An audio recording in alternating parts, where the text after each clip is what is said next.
Seberapa mengerti sih masyarakat Bangka Belitung utamanya? Memang sampai saat ini saya kira kalau kemudian saat ditanya soal literasi, mungkin kami harus akui masih banyak yang belum kenal dengan ombudsman. Masih banyak itu masih banyak. Tapi saya lihat memang di beberapa tahun terakhir, memang kalau kemudian kita lihat dari jumlah laporan yang masuk, itu barangkali dari segi jumlah kenaikannya itu mengindikasikan bahwa sebenarnya sudah ada progres begitu kan. Sudah ada progres yang kemudian kita temukan di dalam laporan masyarakat. Memang masih ada tantangan terkait dengan literasi masyarakat, terkait dengan ombudsman. Pastinya ya ini PR besar kami untuk bagaimana kemudian lebih ini salah satu caranya ya, kita memberikan pemahaman, termasuk kegiatan-kegiatan seperti ini atau datang langsung ke objek objek pengguna layanan kita di sekolah-sekolah, termasuk anak-anak usia muda begitu ya. Nah, kemudian tapi kalau kemudian kita lihat dari segi jumlah angka statistiknya, angkanya sebenarnya dari segi jumlah laporan itu cenderung meningkat, Mas. Jadi kita berusaha untuk mendorong bagaimana akses masyarakat ke Ombudsman Babel ini semakin lebih baik ya dari tahun ke tahun begitu.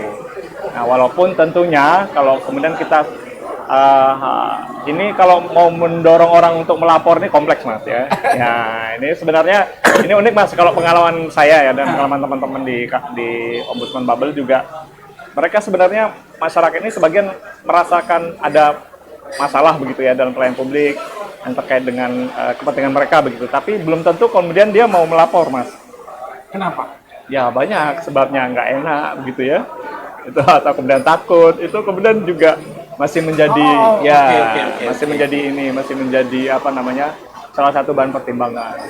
Kecuali biasanya ya memang yang orang-orang yang sudah terbiasa barangkali ya, yang peduli dengan kondisi pelayanan publik, atau kemudian laporan itu yang menyangkut hak pribadinya gitu, misalnya soal mungkin surat tanah atau pelayanan tertentu di perbankan dan seterusnya. Ini memang kompleks sih, tapi ya dengan kondisi sedemikian kita juga berusaha untuk meyakinkan masyarakat bagaimana kemudian ombudsman ini salah satu alternatif ya, bukannya satu-satunya, Mas ya.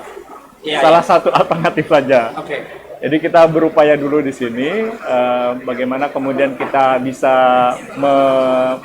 memfasilitasi penyelesaian laporan itu dengan mudah, gratis ya, dan kemudian karena memang sesuai dengan filosofi awalnya di undang-undangnya itu kan, ini kan mau menyederhanakan proses penyelesaian sengketa barangkali khususnya di pelayanan publik yang selama ini kalau kita mau lewat pengadilan kan ramah tuh, Mas ya.